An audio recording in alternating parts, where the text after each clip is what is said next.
Melihat manusia berziarah ke makam atau candi tentu sudah jadi pemandangan biasa. Tapi bagaimana jika yang berziarah itu adalah gerombolan gajah? Selamat datang di DP Misteri. Malam ini aku akan menceritakan padamu segala perihal tentang Candi Muara Takus yang masih menyimpan beberapa misteri sejarah yang belum terungkap.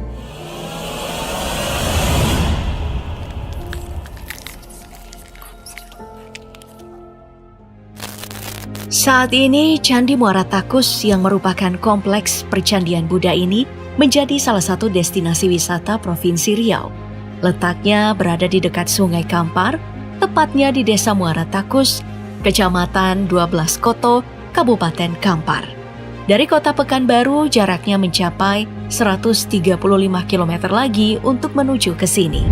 Dalam catatan sejarah, candi yang berdiri di atas tanah seluas 138,5 hektar ini pertama kali ditemukan oleh seorang Belanda bernama Jezerman saat ia sedang melakukan perjalanan di hutan Sumatera pada tahun 1893. Konon, ia tiba-tiba tertegun melihat gundukan tembok berlapis-lapis yang ternyata adalah candi. Namun, ada pendapat lain yang mengatakan bahwa candi yang semula hanya berupa bekas gundukan tanah ini pertama kali ditemukan pada tahun 1860 oleh seorang arkeolog bernama Cornet de Groot. Jadi teman-teman, di sini ada dua pendapat ahli yang mengatakan tentang berdirinya Candi Muara Takus ini. Yang pertama, ditemukan oleh seorang Belanda yang bernama Jezerman pada tahun 1893. Lalu ada juga pendapat ahli yang mengatakan bahwa candi ini ditemukan pada tahun 1860 oleh seorang arkeolog bernama Cornet de Groot. Lalu apakah benar mengenai pendapat dua ahli tersebut? Mari kita tonton selanjutnya tentang video ini. Merujuk pada suatu tempat di sebuah sungai yang mengakhiri alirannya ke laut atau sungai yang lebih besar. Dan Takus merupakan susunan dari bahasa Cina yang terdiri dari 3 gabungan kata. Terdiri dari ta yang berarti besar, ku adalah tua, serta se yang berarti candi atau kuil. Meski ada juga yang berpendapat bahwa nama ini diambil dari nama anak sungai, yaitu Takus yang bermuara ke Sungai Kampar. Namun hingga saat ini belum diketahui secara pasti kapan sebenarnya Candi Muara Takus didirikan dan masih menjadi misteri. Soalnya pendapat para ahli masih berbeda-beda. Banyak ahli yang memperkirakan kalau candi ini dibangun pada masa perkembangan Hindu-Buddha di Nusantara. Sebab situs kuno ini memang bercorak Hindu-Buddha. Ada juga yang berpendapat kalau candi ini sempat digunakan pada abad ke-11 Masehi, di akhir masa kerajaan Sriwijaya sebelum runtuh. Jadi, saya juga ada baca dari salah satu sumber, candi ini diperkirakan dibangun pada masa kerajaan Sriwijaya, yaitu antara abad ke-4 hingga abad ke-11 Masehi, dan merupakan candi Buddha di Indonesia tertua yang pernah ditemukan di Pulau Sumatera. Hal ini ditunjukkan pada salah satu bangunannya yang berbentuk stupa. Stupa adalah lambang dari Buddha Gautama. Stupa-stupa seperti yang ada di Candi Muara Takus bisa juga kita temukan di Candi Sewu yang juga salah satu candi agama Buddha. Pada salah satu bangunan Candi Muara Takus juga terdapat yoni dan lingga yang menggambarkan jenis kelamin. Lantaran itu, candi ini diperkirakan sebagai bangunan dengan perpaduan Buddha dan Shiva karena arsitekturnya yang menyerupai bangunan candi-candi yang ada di Myanmar. Tercatat ada 2 peneliti yang fokus mencari tahu umur dari Candi Muara Takus ini. Pertama, Dr. Frederick Martin Snitger yang dikenal dengan bukunya yang berjudul Forgotten Kingdoms in Sumatra yang diterbitkan pada tahun 1939. Kedua adalah J.L. Muns yang menulis buku berjudul Buddhisme di Jawa dan Sumatera dalam masa kejayaannya terakhir. Kalau menurut Snitger, kompleks percandian Muara Takus ini berasal dari abad ke-11 yang direkonstruksi kembali pada abad ke-12 Masehi. Sedangkan menurut J.L. Munz, Candi Muara Takus dibangun jauh lebih lama lagi, yaitu pada abad ke-7 Masehi. Yang pasti, kawasan cagar budaya Kompleks Percandian Muara Takus ini telah ditetapkan sebagai kompleks percandian tertua di Sumatera. Dan lebih khusus dianggap sebagai peninggalan agama Buddha saja dengan bukti penemuan stupa berbentuk setengah lingkaran yang merupakan ciri khas bangunan suci dari agama Buddha. Jadi, apakah benar kalau Candi Muara Takus ini adalah peninggalan Kerajaan Sriwijaya? Kalau ini kita bisa merujuk ke buku Mencari Pusat Kerajaan Sriwijaya yang disebarkan lewat Seminar Sejarah Riau. Dalam buku ini dituliskan bahwa Buya Hamka berpendapat kalau pusat Kerajaan Sriwijaya memang berada di Muara Takus. Tapi kalau corak arsitekturnya diamati, candi ini juga sudah dibangun jauh sebelum masa Sriwijaya. Yang artinya, Buya Hamka membenarkan teori J.L. Munz tadi, bahwa dari Kelatan pusat pemerintahan Sriwijaya sempat dipindahkan ke Muara Takus. Tapi ya gitu, semua itu masih berupa pendapat. Para peneliti masih belum menemukan titik terang untuk menentukan kejelasan dari Candi Muara Takus ini. Apakah benar peninggalan Kerajaan Sriwijaya atau bukan? Apakah perlu arkeolog luar negeri didatangkan biar ketemu titik terangnya? Baik, sekarang mari kita berkeliling melihat bangunan candi ini satu persatu. Di dalam kompleks situs Muara Takus terdapat beberapa bangunan yang terbuat dari tanah liat, tanah pasir, dan batu bata. Dan masing-masing bangunan diberi nama Candi Sulung, Candi Mahligai, Candi Bungsu, dan Palangka, serta ada pagar keliling dan tanggul kuno. Candi Sulung atau Candi Tuo adalah bangunan utama dari kompleks percandian karena ukuran bangunannya paling besar di antara bangunan yang ada. Ukurannya mencapai 32,8 meter kali 21,8 meter dan pondasinya berukuran 31,65 meter kali 20,20 meter.